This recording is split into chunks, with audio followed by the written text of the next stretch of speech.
শুধু বাংলাদেশের জন্য কেন, আমরা বিশ্বের জন্য একটা স্ট্যান্ডার্ড ক্রিয়েট করতে চাই। আসসালামু আলাইকুম সবাইকে। আমি আসলে খুবই আনন্দিত আপনাদের মাঝে আসতে পেরে। কিছুদিন আগে আমি প্রথম যে বিসিবির বোর্ড মিটিং সেখানে অ্যাটেন্ড করি। আমি খুবই অনার্ড যে আমাকে এই রোলটা দেয়া হয়েছে বিসিবির ডিরেক্টর হিসাবে, এবং আমি এটা পাওয়ার সাথে সাথেই আমি দেখছি যে অনেক এনথুজিয়াজম আছে, অনেক ডেডিকেশন আছে কিন্তু এই পুরো বোর্ডের, যাতে আমরা এই ক্রীড়াকে, যেটা আমাদের আসলে একটা ঐক্যের প্রতীক, তাকে যাতে আমরা সামনে এগিয়ে নিয়ে যেতে পারি। এবং আমরা শুধু বাংলাদেশের জন্য কেন, আমরা বিশ্বের জন্য একটা স্ট্যান্ডার্ড ক্রিয়েট করতে চাই, তাই না? আমরা সবাই কিন্তু এখানে একত্রিত হয়েছি যাতে আমরা আমাদের যে মান আছে সেটাকে আমরা আরও বাড়াতে পারি। আপনারা যারা আছেন, আপনাদের চিন্তা থাকবে ক্রীড়াটাকে আমরা কি করে সামনে নিতে পারবো। আমাদের যে খেলোয়াড়রা আছে, এটা নারী হোক পুরুষ হোক, তাদেরকে আমরা কি করে right platform, right infrastructure, right training এবং রাইট যে মেন্টাল রেজিলিয়েন্সের জন্য যে ধরনের সিকিউরিটি, সেফটি এবং কন্ডিশনিং দরকার আছে, সেটা আমরা যাতে দিতে পারি। চিন্তাটা আমাদের উপর, আপনাদের জয় আমাদের জয়। সেজন্য আমরাও চেষ্টা করব ফুল হার্টেডলি কিভাবে আপনাদেরকে সাপোর্ট দিতে পারি। আজকে আমি এখানে শুধু একজন যে বিসিবির ডিরেক্টর হিসাবে দাঁড়িয়ে আছি তা কিন্তু না, আমি একজন নারী হিসাবেও এখানে আছি আপনাদের সামনে। এবং আমাদের দেশের পরিপ্রেক্ষিতে যদি বলি, নারীরা কিন্তু অনেক এগিয়ে গেছে, কিন্তু তার মধ্যে আমরা জানি যে আজকে যদি একটা নতুন মেয়ে সন্তানের জন্ম হয়, আমি কিন্তু বলতে পারবো না যে তোমার ইকুয়ালিটি আছে, that you are fully empowered, আমি কিন্তু বলতে পারছি না। তাহলে আমাদের কিন্তু অনেক অনেক যুগ যুগ ধরে অনেক কাজ করতে হবে।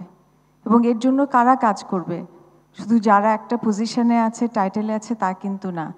আমাদের প্রত্যেকটা নারীর, প্রত্যেকটা পুরুষের এটা কিন্তু একটা আদর্শ হওয়া উচিত, একটা ডিউটি হওয়া উচিত যে কীভাবে করে আমরা এখানে সেই ধরনের একটা ইকুইলিব্রিয়াম, একটা ব্যালেন্স, একটা ইকুয়ালিটি আনতে পারি। আমি কখনোই বলবো না যে এ ছোট এ বড়, আমরা ইকুয়াল। এবং আমিও যখন কর্মক্ষেত্রে গেছি, আমি কিন্তু এখন প্রায় 27 বছর ধরে কর্পোরেটে কাজ করছি, এবং আমি শুরু করেছিলাম খুব ছোট মার্কেটিং এক্সিকিউটিভ হিসাবে একটা টেলিকমিউনিকেশন কোম্পানিতে। I have seen the struggle যেটার মধ্যে দিয়ে আমাদের যেতে হয়। I understand what you go through. আমি চাই আপনাদের ভয়েস হতে, আমি চাই আপনাদের রিপ্রেজেন্টেটিভ হতে। আমি যাতে বোর্ডে আমার সাথে যারা আছে, আমি দেখেছি সবাই কিন্তু যাতে নারী যারা খেলোয়াড় আছেন এবং এই খেলার সাথে যারা সংশ্লিষ্ট আছেন, তাদের যাতে আমরা right kind of platform, training এবং সেফটি, সিকিউরিটি দিতে পারি। We believe in zero tolerance against any form of harassment. And we will ensure that we give you that platform, that ecosystem, that environment. তো আমাদের সাথে আপনারা থাকবেন, আমাদেরকে কাজ করার সুযোগটা দিন। এখানে আমরা পিছে তাকাবো না, আমরা সামনে এগোবো। এবং সামনে যদি আমরা এগোতে চাই, আমাদের কিন্তু অনেক ধরনের ফোর্সেস আছে, they will try to pull us down.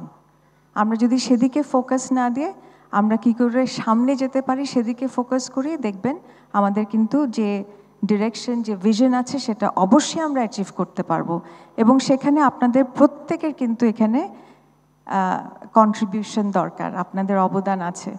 এবং এখানে যারা নারী খেলোয়াড়রা আছেন, হয়তো রিটায়ার্ড কেউ আছেন, হয়তো এক্সিস্টিং আছেন, আপনারা কিন্তু প্রত্যেকটা মেয়ের জন্য অনুপ্রেরণা, আপনারা কিন্তু আমার জন্য অনুপ্রেরণা।